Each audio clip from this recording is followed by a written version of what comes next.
아버지 하나님, 우리 하나님 앞에 큰 믿음을 가지고 주의 말씀을 듣게 하여 주시옵소서.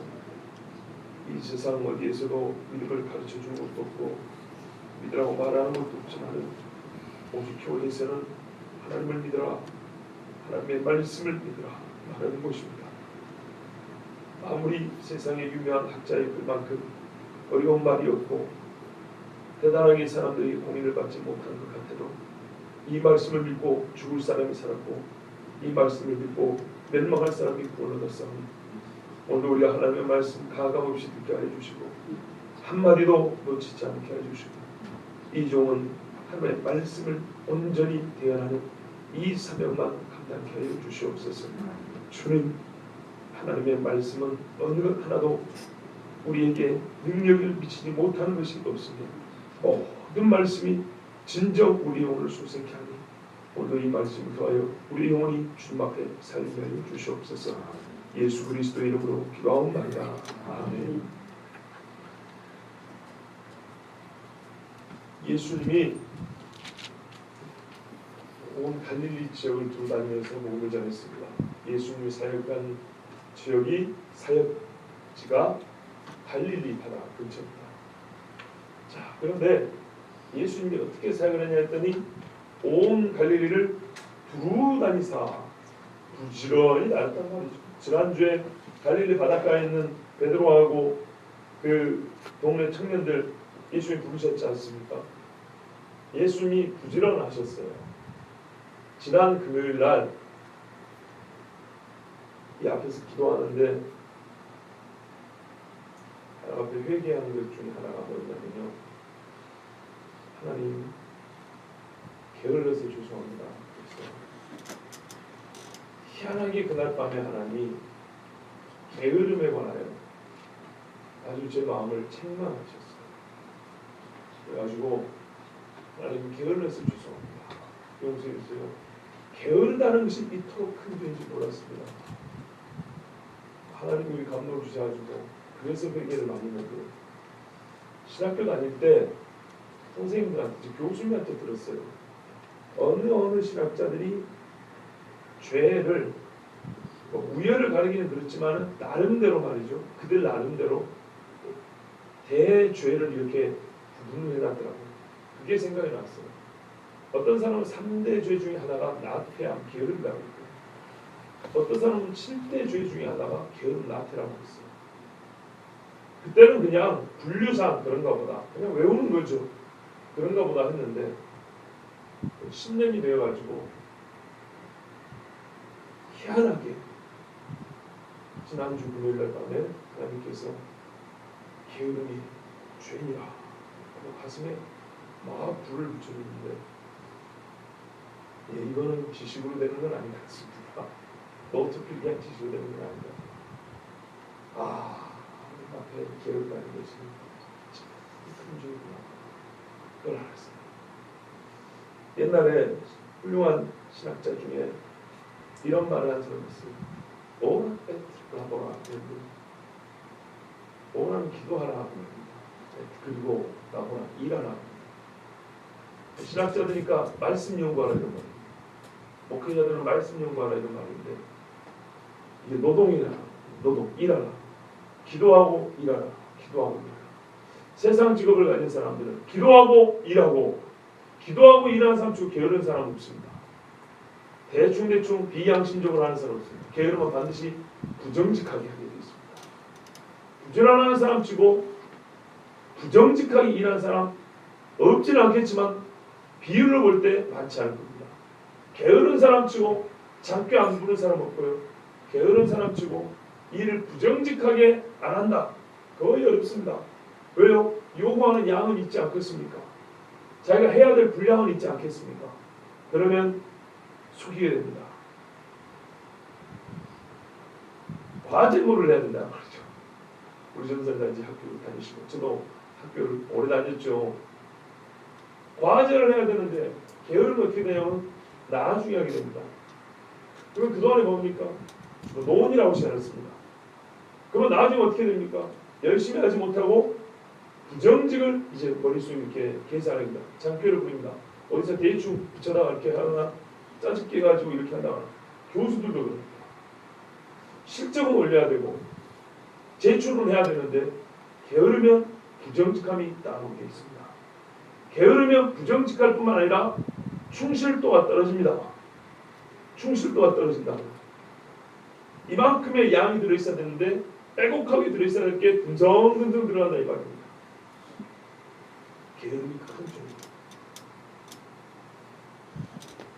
하나님 앞에 설 때, 그리고 여러분 앞에 설 때 설교 시간에 제가 게으르게 준비한 거라고 생각하시는가요? 아니죠. 근데 실제 있어요. 삶에. 그것이 문제예요. 제가 여러분한테 설교 준비한다고 새벽 설교 준비한다고 3시간 막 4시간 그렇게 준비한 적이 사실 없어요. 엄청 부지런하게 열심히 합니다. 예전에 새벽 설교할 때 그냥 머릿속에 생각만 합니다. 하고. 근데 물론 밤새도 생각할 때도 있어요. 이렇게 부지런한 적은 처음입니다. 그런데도 불구하고 지금 여러분이 지금 설교한 횟수만 하더라도 거의 한 100번 정도 쓴 것 같아요. 그렇게 많이 한 것 같지 않죠? 근데 벌써 그렇게 됐어요. 거의 100번 가까이 지금 100번은 한 7, 80번, 80번 정도. 예. 그런데 여러분은 모르지만 제가 게으르게 준비하고 쓴 적이 많아요. 오늘도 백사하는 만큼 오늘도 게으르면 얼마나 큰 죄인지. 게으르면 부정직하게 되고요. 게으르면 충실하지 못합니다. 들어있어야 될 것들이 빠지게 됩니다. 그 사람 앞에 게으르면 얼마나 큰 죄인지 우리는 알아야 됩니다. 말 그대로 게으름은 윤리적인 문제입니다. 도둑질한 거 윤리적인 문제죠. 가늠한 거 윤리적인 문제죠. 게으름도 윤리적인 문제입니다. 게으르면 일의 분량만 적은다. 양의 문제고 질적인 문제입니다. 질적으로 옳지 않아요. 그래서 우리 주님이 이런 말씀하셨죠. 사도들을 통해서 주신 말씀이죠. 맡은 자에게 구할 것은 충성입니다. 네. 한자가 참 멋집니다. 마음의 가운데를 표현했죠. 가운데가 나 여호와는 중부심을 봅니다. 네. 가운데가 참 사람 하나님 좋아합니다. 하나님 앞에 그러지 못했을 때 우리 중심 하나님 앞에 온전하게 들으지 못하면 반드시 게으르게 되고 반드시 불충실하며 부정직하게 되어 있습니다. 그런데 우리 주님이 오늘 저는 사실 이 말씀은 별로 그렇게 눈에 들어오지 않았는데 예배 직전에 온 갈릴리에 두루 다니사 걸어 다니셨죠. 얼마나 뜨거웠겠습니까? 덥다는 표현은 부정이 뜨거워요. 씻지도 못하고 옷도 제대로 못 갈아입고 먹는 것도 그렇고 여우도 뿔이 있다는데 인자는 머리도 꼬셨다고. 이게 딱 예수님 처지인데 이러고 예수님이 온 갈릴리를 두루 다녔다고. 예수님은 참 부지런했습니다. 이뿐만이 아니죠. 밤에 기도하고 새벽에 기도하고. 그래서 한국교회가 부지런하죠. 다른 나라보다. 예수님 본을 따는 거죠. 예, 예수님 본을 따는 거죠. 그냥 한국교회 정퇴가 그러면 안 돼. 이건 또 다른 사람이 좀 더 끝나고. 우리 주님이 새벽에 기도했어요. 예, 밤에도 기도했습니다. 그대로 회당에서 가르쳤습니다. 예수님은 피해가지 않으셨습니다. 회당이야말로 말씀을 가르치는 곳입니다. 배우는 곳입니다. 회당의 기능이 여러 가지지만 아무나 그 기능을 다 쓸 수 없고 유대인 남자가 특별히 예수님은 복음을 전하러 오셨는데 이 회당에 가면 때에 따라서 성경을 읽고 가르칠 수 있는 기회가 주어집니다. 이 기회를 놓치지 않았습니다. 그런데 여러분 예수님이 회당에 가서 무슨 이야기가 있을까요? 누가복음에 처음 보면 이사야 말씀을 읽은 다음에 오늘 이 말씀이 너희 귀에 응하였느냐 하면서 자기를 가리키는 말씀이라고 하는데 그 내용이 우리가 하는 바로 예수님의 설교 내용입니다. 복음의 이야기입니다. 자기가 메시아라는 주장입니다. 유대인들이 예수님을 좋아했을까요? 신성모독입니다. 예수님이 늘 유대인과 싸우는 대표적인 죄목은 신성모독입니다. 예수님은 말하자면 이 신성모독의 죄명을 매주 반복하여 뒤집었을 가호를 하고 또 들어가고 또 들어가고 그랬습니다. 사도들이 어떻게 했습니까? 이방 땅으로 갔더니 거기 역시 회당이 있습니다.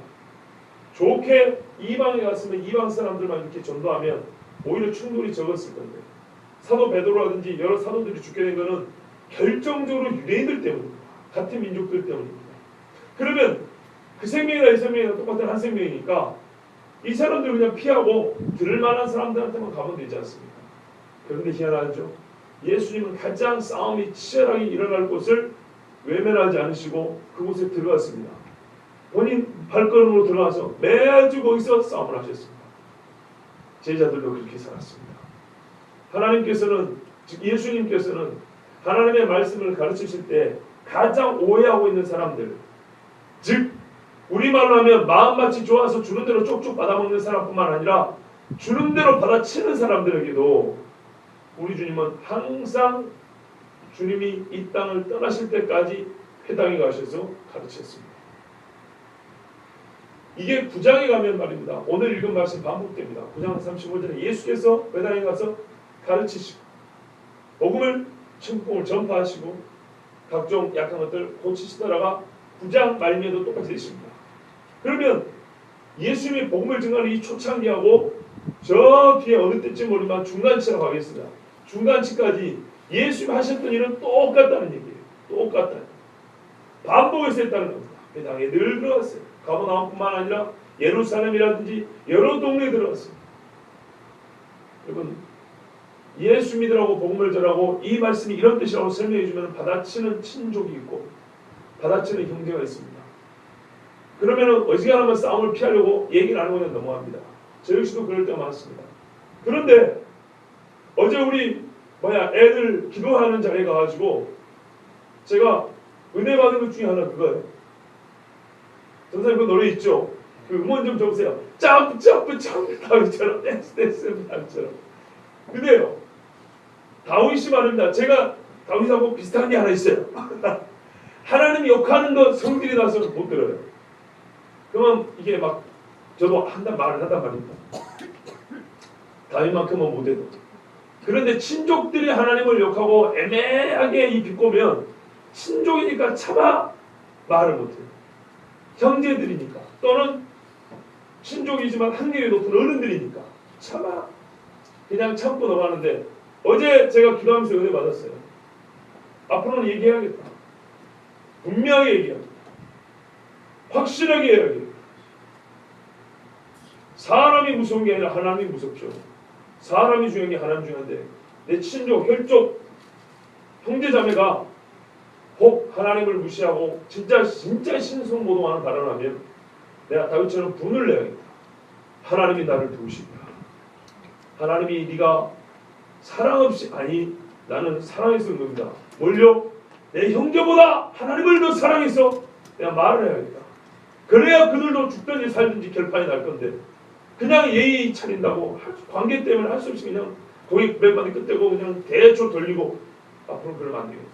다시 그랬어요. 예수님이 회당에 가서 형제들에게 외쳤습니다. 가장 반대하고 끝내 이들이 예수님을 죽였는데 그들에게 반복하여 가르쳤습니다.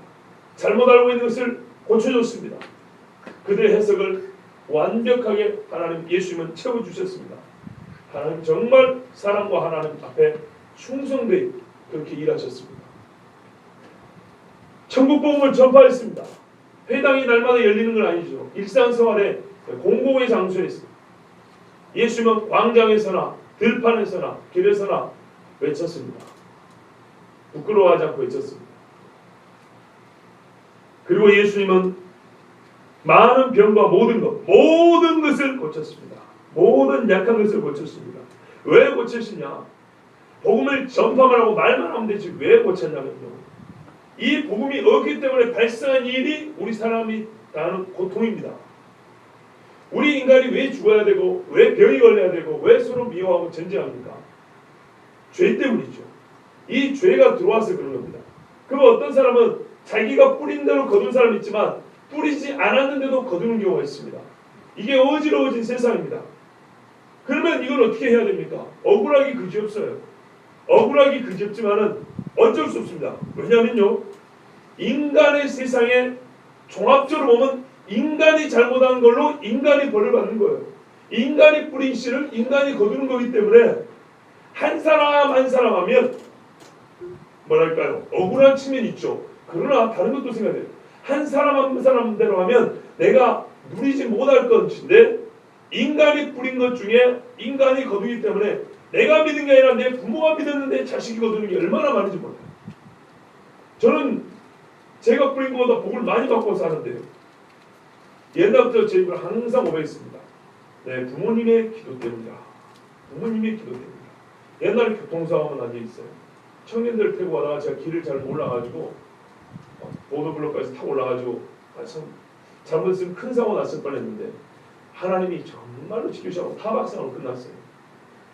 근데 그때 차가 서자마자 제가 뒤에 있는 청년들에게 한 말이 첫마디가 있어요. 우리 부모가 기도해서 우리가 산 줄 알아라고 했어요. 저도 모르게 나온 말이었어요. 이거는 제 마음속에 암암리에 들어있었던 얘기입니다. 그러면은 제가 뿌린 거 아니잖아요. 그거는. 그러니까 특별히 억울할 거 없습니다. 남이 뿌렸지만 내가 좋은 것을 얻어먹을 때가 있고 남이 안 좋은 걸 뿌렸지만 내가 그것 때문에 고통을 당할 수도 있어요. 반대로 내가 뿌린 것 때문에 전체로 보면 이게 인간의 인류 공동체입니다. 공동체. 그렇기 때문에 하나하나 하면은 오히려 우리가 다 구원받기 어려워요. 예수님이 죽었지 제가 죽은 거 아니잖아요. 그죠? 우리 각자가 죽은 거 아닙니다. 그러나 인류의 대표로 예수님이 죽었기 때문에 바로 내가 죽은 것으로 되는 거예요. 연합한 자, 믿음으로 연합한 자는 내가 죽은 걸 하면 계산해 준다 하잖아요. 그래야 이게 계산이 끝나는 겁니다. 그러니까 억울할 건 없어요. 근데 우리 예수님이 인간의 지은 죄로 말미암아 발생한 모든 악한 것들, 이게 죄 때문에 발생한 거기 때문에 이거를 원상 회복시켜주는 그 작업을 하십니다. 그러니까는 보이지 않는 영적 차원에서만 죄 용서로 끝난 것이 아니라 실제적으로 영적인 것이 육체적인 것에 영향을 미쳤기 때문에 영적인 것을 돌이킬 때는 육체적인 것을 항상 같이 돌이킵니다. 우리 주님이 그렇게 하셨어요. 이게 증거입니다. 증표입니다. 예수님 것은 모든 것들을 돌이키러 오셨기 때문에 실제적으로 실제 세상에서 우리 주님이 돌이키십니다. 사람의 불의함으로 굶게 되었지 사람이 의롭다면 굶지 않습니다. 회사에서도 뿌린 대로 거두게 해준다면 노동자들도 굶지 않습니다. 자본주의가 됐든 공산주의가 됐든 사람이 취하는 정치제도나 경제제도는 다 문제가 있습니다. 그러나 그 지도자들이 양심적이기만 하면 굶지 않고 살 수 있습니다. 병원 치료도 하나님 주신 의학기술을 가지고 많은 사람의 혜택을 받을 수 있습니다. 그러나 그러지 못하게 됩니다. 더 의롭지 못하기 때문에. 여러분 최근에 의료민영화라는 말 들어보셨습니까? 의료민영화. 이 말은 좀 잘못된 용어입니다. 의료민영화는 이미 됐습니다. 개인이 세운 병원이 어떤가요?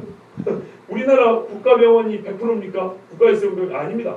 국공립에서 세운 병원은 10%밖에 안 됩니다. 원래가. 90%는 다 개인들이 세운 병원입니다. 일반 사립대학교에서 혹은 무슨 내과 무슨 치과 개인이 세운 병원들입니다.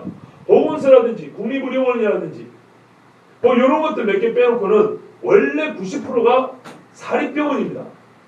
민간이 하는 병원이라고요. 그런데 소위 말하는 의료 민영화 이 관련 법이 무슨 말이냐면요. 국가가 다 하는 것을 민간이 할 수 있도록 내준다는 말이 아니고 원래 90%가 민간인데 이 의료 사업의 제1의 목적은 뭐냐면 국민보건이 제1의 목적이었어요. 국민보건의료법에 따라서 개인이 의료행위를 하더라도 이 의료기관을 세울 때는 제1의 목적이 국민보건이 목적이었기 때문에 돈을 함부로 많이 붙여먹을 수가 없는 거예요. 그러니까는 개인이 부르는 게 값이잖아요. 자기가 사업을 하면. 근데 이것을 어느 정도 규제를 했다 이 말입니다. 국가에서 지원해주면서 국민에게는 보건의료가 목적이기 때문에 국민에서 너무 수익을 얻으려고 그러지 마라. 부족한 것들은 국가가 채워줄게. 그러면서 국가가 지원해줬단 말입니다. 그런데 소위 말하는 의료민영화법의 내용은 뭐냐면 이제 병원이든 의료원이든 의료기관이 일반 서비스업과 똑같이 서비스 중심으로 영업을 할 수 있도록 허가해준다 이런 말입니다. 경쟁하라 이런 말입니다. 제1의 목적이 국민의료가 아니라 이득 창출입니다. 이득 창출. 일반 회사처럼. 그러면 어떻게 됩니까? 의료 수가가 엄청나게 올라갑니다. 그리고 고급과 저금의 차이가 확 벌어져 버립니다. 가난한 사람은 더 고급치를 못 받게 되는 거예요. 가진 사람이야 이래든 저래든 아무 상관이 없고요. 한마디로 의사들의 돈줄만 더 땡기게 되는 꼴입니다. 이게 의료민영화법입니다. 사람이 의료 기술을 갖게 된 것은 이 사람들이 전부 다 그 무슨 선사라 그럽니까? 있잖아요. 히포크라테스 선사할 때는 전부 다 내가 의사가 되는 거 간호사가 되는 이유는 생명을 살리기 위함이라고 했지만은 실제 세상에 어떻게 한다고요? 돈을 버는 데가 제1의 목적이 되고 그거를 국가가 허용해 주는 겁니다. 왜요? 돈 받아 먹었으니까 돈 벌게 해주라고 법을 개정해서 허용해 줍니다. 옛날에 이 앞에 장관 때는 그걸 안 준다고 거부했는데 요 바로 앞에 때인가 요 근래 장관 때가 그걸 허용해가지고 법을 그걸 바꿔버렸어요. 의사들이 한도 못 찔러주니까 우리 주의 말씀이 얼마나 제가 작년부터 이 가슴에 의에 굶주리고 배가 고파야 의에 목말라야 배가 부를 수 있다고 했어요. 이 하나님의 말씀대로 따르면 우리가 죄 때문에 병이 걸렸지만서도 이 병을 훨씬 더 고치는데 뭐랄까요 쉬운 방법, 더 정당한 방법을 얻을 수 있는데 불구하고 하나님의 말씀이었고 그 마음에 썩은 양심, 화인 맞은 양심이 그대로 있기 때문에 사람은 가면 갈수록 서로 죽이는 데는 능하여도 서로를 이용하고 속이는 데는 능하여도 남을 위하여 희생한다거나 양보한다거나 돈보다는 생명을 더 귀히 여긴다거나 이런 마음이 가면 갈수록 없어집니다. 바로 이것들 때문에 나타나는 현상은 온갖 질병과 약한 것들이 더 많이 생기는 거예요. 병원 하나 생긴다고 좋아하지 마십시오. 방사능에 노출될 만한 건물들은 더 빨리 짓습니다. 의료비 다운해진다고 좋아하지 마세요. 일반 생활 중에 우리가 먹는 음식물이나 사용하는 물건들 중에 환경 호르몬, 우리 몸의 면역력을 떨어뜨리는 물건들은 훨씬 더 빠른 속도로 더 많이 만들어냅니다. 무슨 말인지 이해되시죠? 병에 노출될 수 있는 환경을 더 많이 만들어내면서 의사가 병원 안에서 어떤 기업에서 의료기관에 몇 억을 투자했니 기부를 했니 그거보다 수십 배 많이 돈 벌면서 사람들 몸을 해롭히는 거 다 만들어내요. 우리가 죄송하지만 눈뜬 봉사처럼 우리 사는 겁니다. 그런데 우리 주님 앞에 나왔을 때 다 까발려지잖아요. 우리 주님 앞에 와서 말을 할 때 사람들이 다 숨기고 말하지만 예수님은 그 속을 다 까발려버렸잖아요. 근데 실상 이것이 사는 길입니다. 사는 길. 이게 드러나야 삽니다. 우리 주님은 인간의 죄로 말미암아 발생한 이 현상들을 고쳐주시면서 진짜 문제가 뭐냐면 이 죄의 문제입니다. 우리가 이 말씀이면서 저도 신학교 다니면서 어디서 들었어요. 우리 주님의 주 사역이 뭐냐? 세 가지다. 가르치시며 전파하시며 고치십니다. 주의사님은 너무 학적으로 해요. 여러분 교회는 가르치고 고치고 전파해야 됩니다. 하면서 교수님들이 가르칩니다. 그럼 본인들은 뭐 하는데요? 진짜 제대로 가르치냐? 진짜로 복음을 전하냐? 아니면 진짜 고치느냐? 실제로 교회가 이런 일을 해야 됩니다. 진짜로 해야 돼요. 그래서 여러분이 저를 위해서 기도해 주실 때도 이 세 가지 사역을 충실히 감당할 수 있도록 하나님 은사도 주시고 그런데 예수가 뛰는 마음이 있어야 돼. 이거는 항상 부딪히면서 해나가는 일이에요. 부딪히면서. 저하는 자들과 악한 영들과 싸워 부딪히면서 해나가는 일입니다. 마귀가 예수를 시험하고 처음에 말로 시험하고 완전 떠났습니까? 우리가 이 말씀을 해석할 때도 4장에 회개하라 천국에 가까이 왔네. 이거는 처음에 외치고 안 외치는 줄 아세요? 그렇지 않아요. 그 큰 그림 안에 가르치시며 전파하시며 고치시다가 들어있는 거예요. 사람이 회개하고 천국을 맞을 수 있게 하려는 예수의 이 사역의 큰 목표 안에 세부적인 사역이 이 세 가지의 행위가 들어있는 거예요. 왜 그런지 아십니까? 지금 예수님이 행하는 데가 어디냐? 가르치며 전파하며 고치는 이 지역이 어디냐면 갈릴리 지역입니다. 가버나움, 벳세다 이런 데 아닙니까? 예, 갈릴리 지역입니다. 예수의 주사의 여기입니다. 이 사람들이 가장 메시아를 기다리는 동네 사람들이거든요. 그런데 여러분 11장을 한번 봐보십시오. 뒤에 11장 20절부터 한번 봐보세요.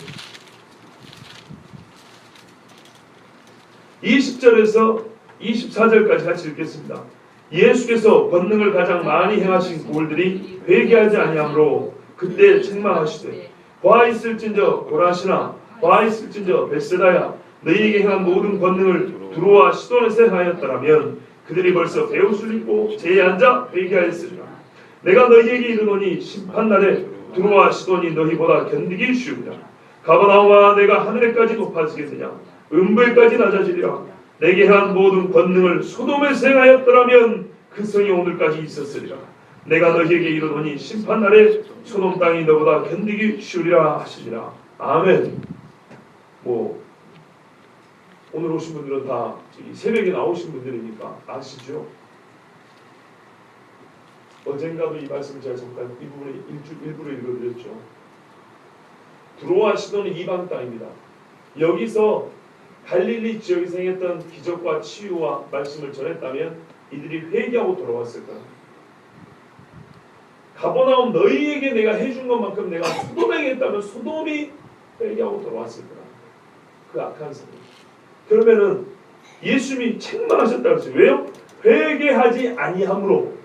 그러면 오늘 우리가 본문에는 어떻게 되어 있습니까? 가르치시며 전파하시며 고치시냐 하니까 이건 따로 회개하라 천국이 가까이 왔느냐 따로 생각하는데 다시 말씀드리지만 회개하라 천국이 가까이 왔느냐는 처음부터 끝까지 예수님의 일관된 사역의 주제와 목표입니다. 이 안에 세부 세칙이라고 할까요? 세부 행동 강령 예수님의 이 목표를 이루는 세부 사역의 지침 세 가지가 뭐냐면 가르치고 고치고 전파하는 겁니다. 이것들을 했을 때 사람들은 어떤 행위가 어떤 반응이 나와야 되냐? 회개하고 제에 앉아서 주의 날을 기다려야 된다는 겁니다. 그런데 가장 많이 가르치고 가장 많이 전파하고 가장 많이 고쳐준 그 가버나움과 벳세다 갈릴리 지역이 회개하지 아니함으로 우리 주님이 책망을 하시되 뭐라고 치냐면 저 이방의 두로와 시돈 이세벨이 시집온 땅 이세벨의 고향 거기에다가 너희들에게 한 것처럼 말했다면 그대로 회개하였습니다. 이미 멸망의 엽서에서 너희에게 본을 보여주고 있는 거울로 보는 것이 본을 보여주는 소돔 땅에 너희에게 한 것이 내가 고쳐주고 전파했다면 그들이 너보다 오래 삼아서 지금도 살아있을 것이다. 그러니 이들의 강팍한 마음이 얼마나 지독하고 얼마나 단단한지 아시겠습니까? 메시아를 기다리는 사람들이라 할지라도 예수님이 이렇게 고쳐주고 전파하고 가르쳐주고 세상에 자기 문둥병이 나왔는데도 회개할 줄을 모르고 앉고 꼬부라지고 중풍병자를 고쳐줬는데도 회개할 줄을 모르고 이 주제가 어디 가버린 게 아니에요. 유효합니다. 이거를 그대로 인정하고 들으셔야 돼요. 회개하라 천국이 가까이 왔다를 그대로 두고 이 속에서 예수님이 이걸 이루려고 가르치고 전파하고 고치신 거예요. 이걸 분리하면 안 돼요. 저거는 초창기 때 한번 외치고 망그라고 떼어버리면 안 돼요. 생선 다다를 때 대가리 잘라 떼어버리듯이 회개하라 천국이 가까이 왔다는 어이구 그 듣기 힘든 소리 어이구 이제 4장 초반부 넘어갔네. 이제부터 안심하고 떼내버리고 이 가운데 거 고기 먹을 거 좋잖아요. 산상수 나오지 고기 있더라 나오지 이러면 안 된다고요. 아브라함 이야기 들을 때도 꼬리 내장 머리 먹지 못할 부분들이 있어요. 살만 내가 너로 복의 근원이 되게 하리니 뭐 너를 복준 자는 나이고 내가 복을 줄 것이고 요거만 들으시면 안 된다고요. 이스마엘 낳았던 것도 들어야 되고요. 하나님 앞에 비웃었던 것도 들어야 되고요. 부인을 속여가지고 다른 사람한테 줘버린 것도 들어야 되고요. 그래야 온전한 아브라함을 이해할 수 있듯이 예수의 말씀은 첫 말씀을 기억하고 그 다음 말씀을 차곡차곡 더해가야 예수의 전체 메시지와 전체 사역을 볼 수 있는 겁니다. 절대 첫 번째 설교하셨던 걸 잊으시면 안 됩니다. 그를 확인해 드릴 거예요. 자 이렇게 이제 가르치고 고치고 전파하시는데 24절 보시면 소문이 수리아에 퍼졌어요. 유대 땅이 아니라 저 위에 이방 땅에 퍼졌어요. 성경 구약에 보면 아람 있죠. 아람 나만 장군이 있었던 아람 그 지역이 수리아 요즘 하는 시리아입니다. 시리아 여기에 퍼져가지고 사람들이 앓는 자 각종 병에 걸려서 고통당하는 자 귀신 들린 자 간절하는 자 중풍병자들 데려오니 그들을 고치시더라. 아까 고치더라는 말과 더불어서 제가 두 가지 말씀을 드려야 되겠습니다. 하나는 고치다라는 말로 요즘 말로 바꿔 말하는 이게 구제 내지는 복지에 관한 이야기입니다. 그래서 교회들이 선교할 때 돈을 많이 씁니다. 먹이고 입히고 치료하는 돈을 많이 씁니다. 틀린 건 아닙니다. 왜냐하면 가난한 자는 항상 끊이지 않을 것이니 너희가 가난한 자를 돌보는 거 잊지 말라고 사도들도 그렇게 서로 약속을 하고 선교를 떠났습니다. 그래서 항상 상호간에 가난한 교회, 가난한 자를 돌보는 것은 끊이지 않고 복음지가 같이 했습니다. 그래서 어떤 교회는 부유한 교회는 가난한 자를 교회를 위해서 갈 때 이거 좀 저래들어 헌금도 모아다 주고 그랬다. 이게 사도행전에 나온 이야기입니다. 그래서 이건 잘못이 아닙니다. 절대 잘못이 아닙니다. 그런데 문제는요. 이 세상 사람들이 복음보다 복지를 좋아해요. 그러다 보니까 교회에 욕을 할 때 복지를 요구를 합니다. 그러면서 복지를 요구하고 복지를 들어주면 당신들의 복음도 우리가 좀 들어줄게라는 그런 제스처를 취합니다. 즉 복지가 가미되지 않은 복음은 처음부터 안 들으려고 하고 복지가 포함된 복음이라야 왜? 그거를 사랑으로 또 해석하거든요. 그래서 사랑이 있는 교육을 하면서 가끔 와서 인사치대라도 좀 하면서 복음을 듣는 척 해줍니다. 속으면 안 됩니다. 가르치시면 전파하시더라가 이건 무슨 산수는 아니지만 고치시더라보다는 많지요. 예수의 전체사를 보면 말씀이 많습니다. 고치는 것보다 말씀이. 사도들의 사역도 구제보다 입으로 증가하는 게 많습니다.